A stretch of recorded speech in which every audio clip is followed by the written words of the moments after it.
Mga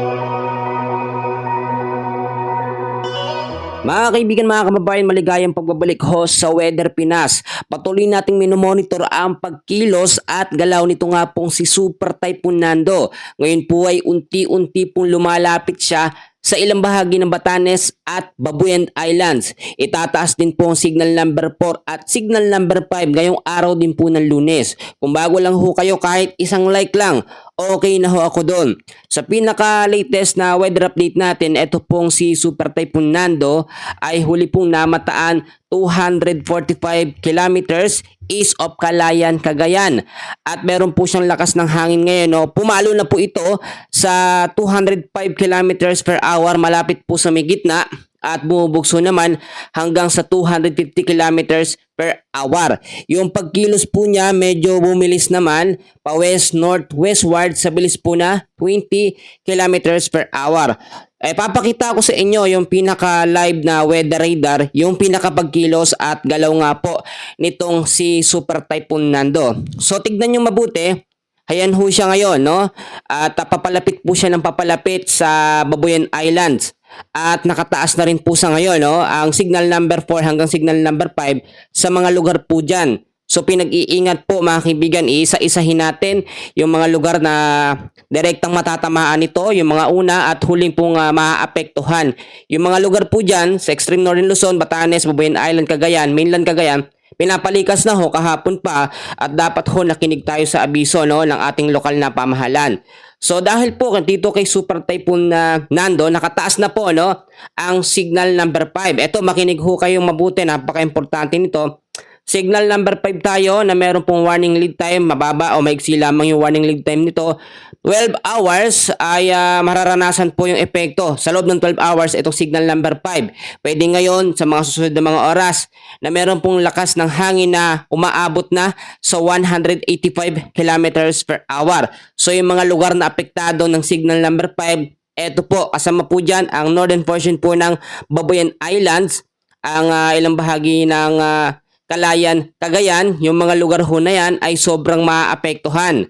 So ngayon, eto naman, nakataas na rin tayo sa signal number 4 na meron ding warning lead time na 12 hours at nagre-range po yung lakas ng hangin o bilis ng hangin sa 118 to 184 kilometers per hour. Ang mga lugar naman na apektado ng signal number 4 ay ang ilang bahagi po ng southeastern portion po ng Basco, Batanes, the rest po ng Babuyan Islands at northeastern portion po ng mainland Cagayan. So pag sinabi natin signal number 4 at signal number 5, category na talaga yan ng malakas po na bagyo. So yung mga lugar dyan ay pinalikas na kahapon pa at pinaghanda talaga sa matinding banta nitong Super Typhoon na si Nando. Ang signal number 3 naman natin, meron pong warning lead time ito na 18 hours at lumalakas o mabilis yung hangin nito sa 89 to 117 kilometers per hour. Kaibigan, kapatid, makinig ka hong mabuti, no?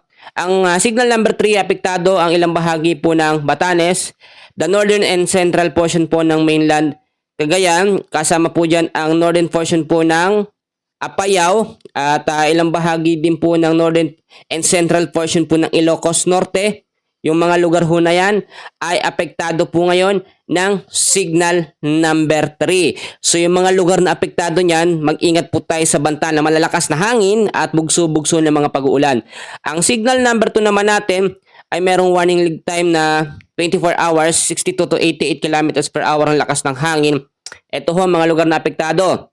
Ang ilang bahagi ho ng Cagayan, ang Isabela, the rest po ng Apayao, Abra, Kalinga, Mountain Province, Ifugao, northern portion po ng Benguet, at northeastern portion po ng Nueva Vizcaya, ilang bahagi ng Ilocos Norte at Ilocos Sur, ilang bahagi po ng La Union. Yung mga lugar na yan, nakataas po ang signal number 2. Signal number 1 naman tayo, 36 hours ang warning lead time. Apektado naman ito ng lakas ng hangin o bilis ng hangin na 39 to 61 kilometers per hour.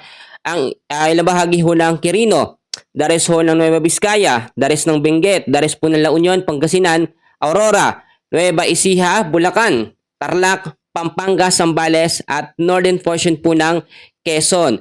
So ngayon, full alert tayo. Signal number 1 hanggang signal number 5 ay nakataas na sa malaking bahagi po, no, ng Luzon. So alamin din natin yung mga lugar pa na maapektuhan nito. tignan natin yung mga dadaanan naman nito nga pong si Super Typhoon Nando. At para mapaghandaan din ng mga kababayan natin, kahit sinabi ko na mas maganda, detail by detail tayo.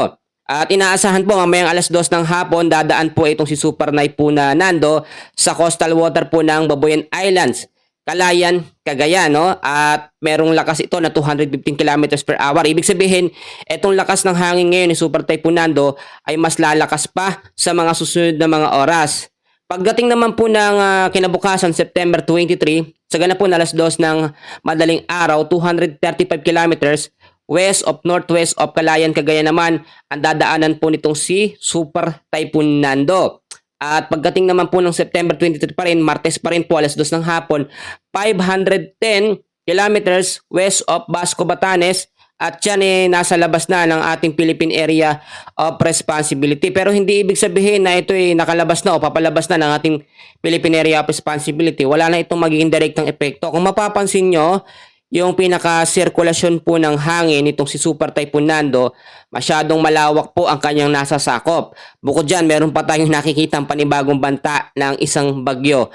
Ito po, may LPA dyan na papasok din sa may silangan ng Mindanao. So titignan natin mamaya yung mga senaryo.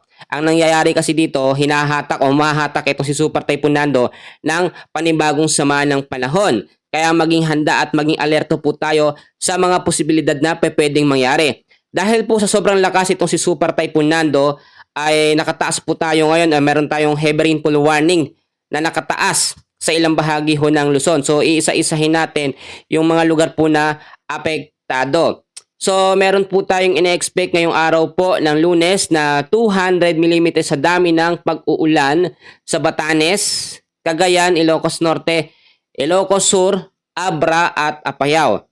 100 to 200 mm naman ang dami ng pag-uulan po sa La Union, Kalinga at Isabela. Meron namang 100 hanggang 200 mm sa dami ng pag-uulan sa La Union. At ilang bahagi naman po ng Pangasinan, Benguet, Mountain Province, Ifugao, Nueva Vizcaya, Nueva Ecija, Tarlac, Pampanga, Bulacan at Zambales ay makakaranas ng 50 to 100 mm sa dami ng pag-uulan or orange warning po. At meron naman tayo kinabukasan ng hapon, 50 to 100 mm sa dami ng pag-ulan sa Batanes ho, Ilocos Norte, Apayao, Abra at sa may Cagayan. Kasama na rin ang Ilocos Sur, La Union, Pangasinan, Benguet, Mountain Province, Kalinga at Ifugao. Dahil po dito kay Super Typhoon Nando, lumalakas na ngayon o biglang lumakas agad ang epekto ng habagat or southwest monsoon sa kanlurang bahagi ng ating bansa. So ngayong araw din, meron tayong heavy rains, heavy to intense rains na merong 100 to 200 mm sa dami ng ulan sa Occidental Mindoro. Moderate to heavy rains naman na merong 50 to 100 mm sa dami ng pag-uulan dito po sa Metro Manila, ilang bahagi ho ng Bataan, Zambales at ilang bahagi po ng Batangas, Laguna, Rizal, Occidental Mindoro at Palawan. At ito pa no, by Wednesday, September 24 naman po, meron tayong moderate to heavy rains na mararanasan na merong 50 to 100 mm sa dami ng pag-uulan sa Pangasinan, Zambales, Bataan at Occidental Mindoro. So eto na, bukod dito kay Super Typhoon Nando, humahatak pa siya ng panibagong sama ng panahon. Ito po, panibagong low pressure area ang ating namomonitor at ito ay may sirkulasyon na. Nagbabanta na rin itong pumasok sa loob ng ating Philippine Area of Responsibility sa mga susunod na mga araw. Sa ngayon, meron pa naman itong layong 1,485 east of northeastern Mindanao at wala pa naman itong direktang epekto sa ngayon sa anumang bahagi ng ating bansa. Pero dahil sa sobrang lakas ng hangin itong si Super Typhoon Nando ay mabilis na lumalapit itong panibagong LPA para makadevelop bilang isang ganap na bagyo no, or tropical depression. Dahil dyan naman nanggagaling ang mga bagyo. So ngayon mga kababayan ko, dahil po sa sunod-sunod na sama ng panahon tayo, maging handa, mag-ingat sa anumang pwedeng mangyari. At may mga nagtatanong sa area ng Visayas at Mindanao, apektado pa rin ho tayo ng trap or extension nito nga pong si Super Typhoon Nando, kasama na dyan ang epekto ng habagat. Sa Mindanao naman, hindi pa rin ligtas sa trap or extension ng hangin nitong si Super Typhoon Nando dahil kung makikita nyo, ayan ho, yung sirkulasyon ng hangin niya, buong Pilipinas po ang nasasakupan. Sa ngayon, kabayan, kaibigan, yan muna ang pinaka-latest update natin sa lagay ng ating panahon. Maraming salamat. Manatiling ligtas po tayong lahat.